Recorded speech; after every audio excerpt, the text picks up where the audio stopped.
আসসালামু আলাইকুম ওয়া বারাকাতুহু। কেমন আছেন বন্ধুরা? আশা করি আল্লাহর রহমতে সবাই ভালো আছেন। আমিও আলহামদুলিল্লাহ আল্লাহর রহমতে আপনাদের দোয়ায় বেশ ভালো আছি। তো বন্ধুরা, অনেকদিন পর একটি ভিডিও নিয়ে আসলাম আপনাদের মাঝে। জানি না আপনারা আমাকে ভুলে গেছেন কিনা, তো আমি আপনাদের সবাইকে মনে রেখেছি।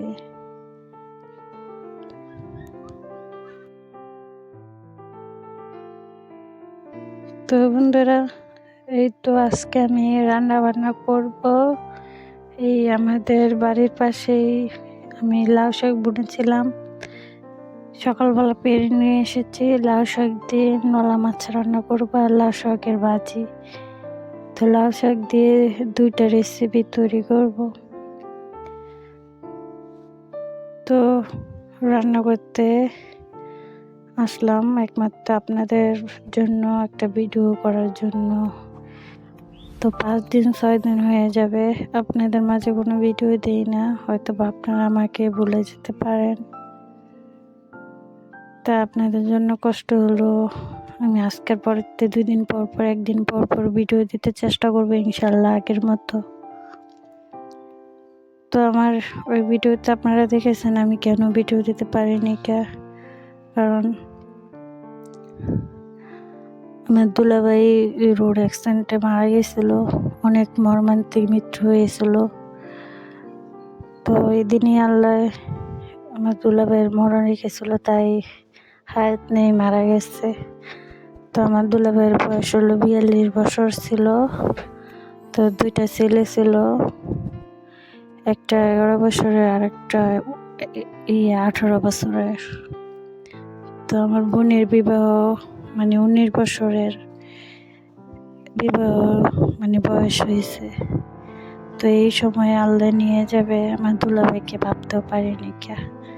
যাই হোক, আল্লাহর খুশি, আল্লাহর মাল আল্লাহ নিয়ে গেছে, এখানে আমাদের কারো হাত নেই। তো বন্ধুরা, আমার দুলাভাইয়ের মৃত্যুর আজকে 5 দিন, তো কালকে 4 দিন গিয়েছে। তো 4 দিনের মাথায় খরচ করেনি, কারণ খরচা হাদিসে নেই, গুনাহ হয়। তো আপনারা এই খরচটা আপনারা ভুলও করবেন না, এতে গুনাহ হবে।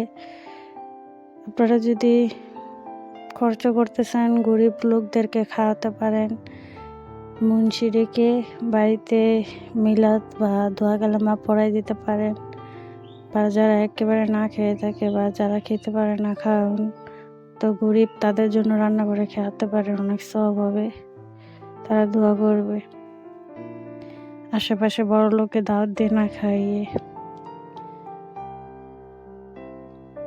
তো কোনো খরচ করা হয়নি, কালকে 4 দিন গেছে, আজকে 5 দিন। তো আমার দুলাভাই এই খুবই একটা ভালো মনের ছিল, 5 ওয়াক্ত নামাজ পড়তো, তাবলীগ করতো, জামাতে যেত, সবসময় নামাজ আদায় করতো, যাতে কাজই করতো। হয়তো বা মানুষটা গরিব ছিল, কিন্তু নামাজ একটু মিস করেনি, সবসময় নামাজ পড়ছে, তাবলীগেও যেত। আল্লাহ ভালো মানুষটা দুনিয়াতে রাখে না, তাড়াতাড়ি নিয়ে যায়, আমি অনেকেই দেখছি। তো আমার দুলাভাইয়ের জন্য আপনারা সবাই দোয়া করবেন, আল্লাহ যাতে তাকে জান্নাত নসিব দান করে। আর আমার বোনের যেন আল্লাহ ভালো রাখে, তৌফিক দান করে, যাতে কষ্টটা ভুলে থাকতে পারে।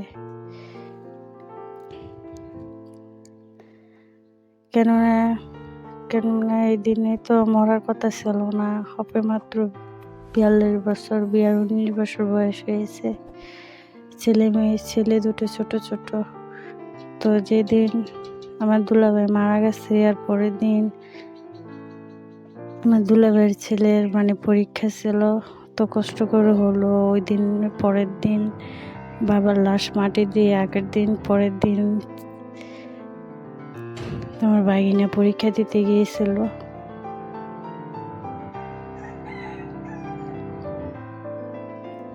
তো আল্লাহ যাতে এই দিনটা কারো না আনে, শত্রু হোক ভালো হোক, আল্লাহ যাতে এরকম মৃত্যু যাতে কারো না দেয়। যখন সময় আসবে তখন যাতে আল্লাহ নিয়ে যায়, অসময়ে যাতে কোনো মানুষকে না নেয়। আল্লাহর কাছে এটুকু প্রার্থনা করি।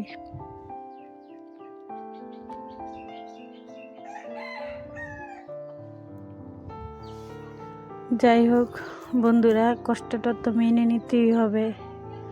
তো আল্লাহ যা করে আমাদের ভালোর জন্যই করে, আল্লাহর মাল আল্লাহ নিয়ে গেছে।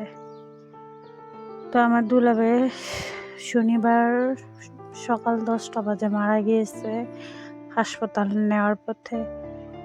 তো ভাইয়া বাজার করতে সকালবেলা নাস্তা করে গিয়েছিল।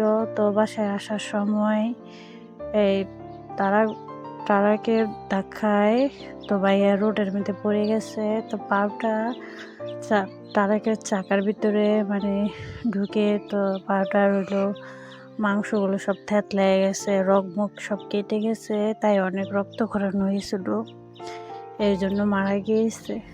যদি পাউটা না মানে থেতলা হতো মাংসগুলো, তো রক্তটা না কাটলে হয়তো আমার দুলাভাই আজকে পৃথিবীতে বেঁচে থাকতো। তো অনেক রক্তক্ষরণ হওয়ার পরেই সেই জন্য দুলাভাই মারা গেছে। ডাক্তার বলেছে হ্যাঁ মানে হাসপাতালে নেওয়ার পথেই মানে মারা গিয়েছিল। তারপরও ডাক্তারের কাছে নিয়ে গেছে, যদি রুটা কোনো রকমে থেকে থাকে। তা আমরা অনেকে চেষ্টা করেছি বাইকে বাঁচানোর জন্য, হাসপাতালে দৌড়াদৌড়ি করেছি, কিন্তু মরাটারে নিয়ে দৌড়াদৌড়ি করেছিলাম। তো বন্ধুরা, আমার দুলাভাইয়ের জন্য আপনারা সবাই দোয়া করেছেন, আপনাদের কাছে আমি অনেক কৃতজ্ঞ। সবাই রোড ঘাটে ঠিকঠাক মতো চলাফেরা করবেন গাড়ি ঘোড়া দেখে। তো আজকাল ড্রাইভাররা গাড়ি ঠিকই চালায়, তো মানুষকে চাপা দিয়ে চলে যায়, ঠিক মতো ওরা চালায় না। তা আমি শুধু অ্যাক্সিডেন্টের কথাই শুনি, ইউটিউবের মধ্যে দেখি, খবরের মধ্যে অ্যাক্সিডেন্টে বেশিরভাগ মানুষ মারা যায়। তো বন্ধুরা, আপনারা সবাই সতর্কভাবে চলবেন, সুন্দরভাবে চলবেন, যাতে অ্যাক্সিডেন্ট না হয়। গাড়িওয়ালারা অনেক খারাপ হয়ে গেছে, বলার বাইরে, ওরা মানুষ না। তো আমার ভাই এই সাইড দিয়ে হাঁটতেছে রোডের, তারপরও ট্রাক লাগাই দিছে, গায়ের উপরে উঠাই দিচ্ছে। তো শনিবারে 10টা বাজে মারা গেছে। তারপরের দিন আমার ভাগিনার পরীক্ষা ছিল, চোখের পানি নিয়ে পরীক্ষাটা দিয়েছে। তো আমার বাগিনা দুটির জন্য সবাই দোয়া করবেন, আমার বাগিনা দুটি যেন মানুষের মতো মানুষ হয়, মার পাশে থাকতে পারে। যেতে এই বয়সে বাবাটা চলে গেছে। তো বন্ধুরা, যারা ভিডিও দেখতেছেন, যদি লাইক দিতে ভুলে যান, লাইক অবশ্যই দিয়ে যাবেন। তা আজ এই পর্যন্তই। সবাই ভালো থাকবেন, সবাই সুস্থ থাকবেন, সবাই শরীরের প্রতি যত্ন নেবেন, সবাই সবার পাশে থাকবেন। আসসালামু আলাইকুম ওয়া রাহমাতুল্লাহি ওয়া বারাকাতুহু।